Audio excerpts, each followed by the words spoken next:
بانی P T I کی دائیں آنکھ کے معائنے کی تصدیق، پیمز ہسپتال کے ڈاکٹر نے علاج کی تفصیلات بتا دی۔ Executive director PIMS doctor Imran Sikandar نے بتایا کہ بانی پی ٹی آئی کی دائیں آنکھ کی رگوں میں دباؤ کی وجہ سے بینائی پر اثر ہوا۔ ہفتہ اور اتوار کی درمیانی شب بانی پی ٹی آئی کو تجویز کردہ علاج کے لیے پیمز لایا گیا۔ بانی کو مرض اور علاج کے بارے میں تفصیل سے سمجھایا گیا۔ علاج سے پہلے باقاعدہ تحریری رضامندی بھی حاصل کی گئی۔ ڈاکٹر عمران سکندر کے مطابق بانی پی ٹی آئی کا علاج آپریشن تھیٹر میں جراثیم سے پاک ماحول اور نگرانی میں کیا گیا۔ بانی پی ٹی آئی کا علاج تقریباً 20 منٹ میں بخیر و خوبی مکمل ہوا۔ علاج کے دوران مریض کی وائٹل علامات مستحکم رہی۔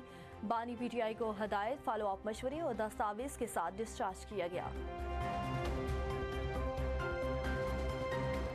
بانی پی ٹی آئی کی صحت اتنی خراب نہیں جتنا پروپیگنڈا کیا جا رہا ہے۔ ہم نے احتجاج کا اعلان کیا اور اسی دوران بانی پی ٹی آئی کی بیماری کارکنوں کے ذہنوں میں ڈال دی گئی۔ اپوزیشن لیڈر قومی اسمبلی محمود خان اچکزئی کا تحریک انصاف تحفظ آئین پاکستان اور تحریک انصاف کی پولیٹیکل کمیٹی کے مشترکہ اجلاس کے بعد گفتگو۔ محمود خان اچکزئی نے کہا کہ ہماری کسی سے دشمنی نہیں، لیکن اصل میں ہمیں ہمارے مقصد سے ہٹایا جا رہا ہے۔ ہم آزاد الیکشن کمیشن اور عام انتخابات چاہتے ہیں۔ ادارے آئینی حدود میں رہیں اور پاکستان کی تشکیل نو کریں۔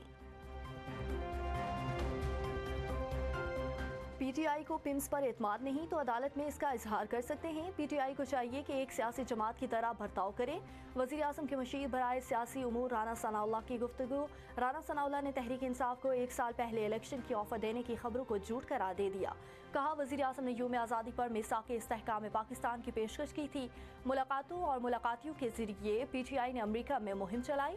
پی ٹی آئی کا رویہ سیاست کو بلڈوز اور بلیک میل کرنا ہے۔ لاہور میں ماں بیٹی کے مین ہول میں گرنے کا مقدمہ، جوڈیشنل مجسٹریٹ کی عدالت نے پروجیکٹ مینیجر سمیت 5 ملزمان کو 4 روزہ جسمانی ریمانڈ دے دیا۔ ملزمان پولیس کے حوالے۔ پولیس نے عدالت سے 14 روزہ جسمانی ریمانڈ کی استدعا کی تھی۔ ملزمان میں پروجیکٹ میجر اسود سندھو، احمد نواز، دانیال سمیت 5 ملزمان کو ہتھ کڑی لگا کر جوڈیشنل مجسٹریٹ کی عدالت میں پیش کیا گیا۔ ملزمان کے وکیل نے جسمانی ریمانڈ کی مخالفت عدالت کے روبرو کہا، واقعہ افسوسناک ہے۔ 1 کروڑ روپے انسانی ہمدردی کی بنیاد پر متاثرہ فیملی کو دیے۔ چیک کی فوٹو کاپی بھی عدالت میں پیش۔ عدالت نے سماعت کے بعد فیصلہ محفوظ کیا جو بعد ازاں سنایا گیا۔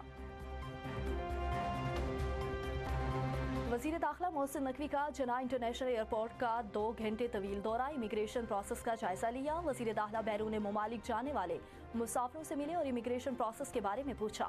سعودی عرب جانے والے بعض مسافروں کی سفری دستاویزات چیک کی۔ نامکمل دستاویزات کے حامل 3 مسافروں کو روکنے پر عملے کو شاباش۔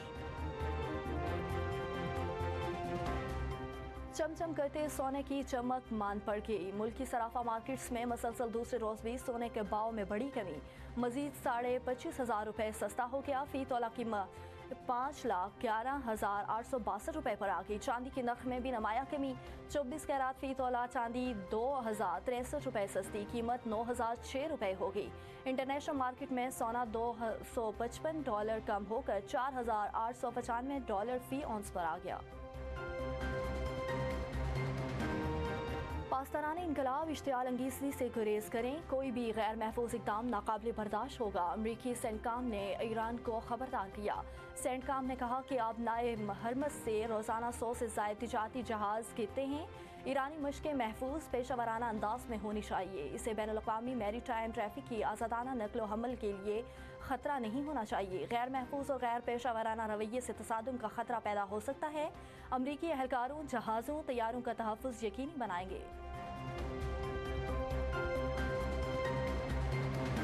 ایران نے امریکہ کے ساتھ مذاکرات پر مشروط اعتماد ظاہر کر دی۔ ایرانی وزیر خارجہ عباس اراغچی نے ترکیہ میں گفتگو کرتے ہوئے کہا، تہران تمام مسائل کے حل کے لیے مذاکرات کی میز پر واپس آنے کو تیار ہے، تاہم یہ مذاکرات انصاف اور قانون کی بنیاد پر ہونے چاہیے۔ استنبول میں اپنے ترک ہم منصب حاکان فیدان کے ساتھ مشترکہ پریس کانفرنس کے دوران عباس اراغچی نے کہا، ایران کو مذاکرات پر کوئی اعتراض نہیں، لیکن دھمکیوں کے سائے میں مذاکرات نہیں ہو سکتے۔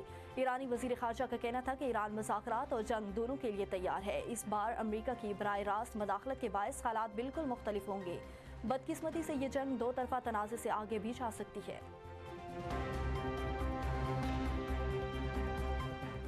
امن کے دعوے بھی اور ہتھیاروں کا کاروبار بھی۔ امریکہ کی سعودی عرب اور اسرائیل کو اربوں ڈالر کی میزائلوں، فوجی ساز و سامان کی فروخت کی منظوری۔ امریکی محکمہ دفاع نے تصدیق کر دی، ڈیل کے تحت ریاض کو $9 ارب کے پیٹریاٹ میزائل بھیجے جائیں گے۔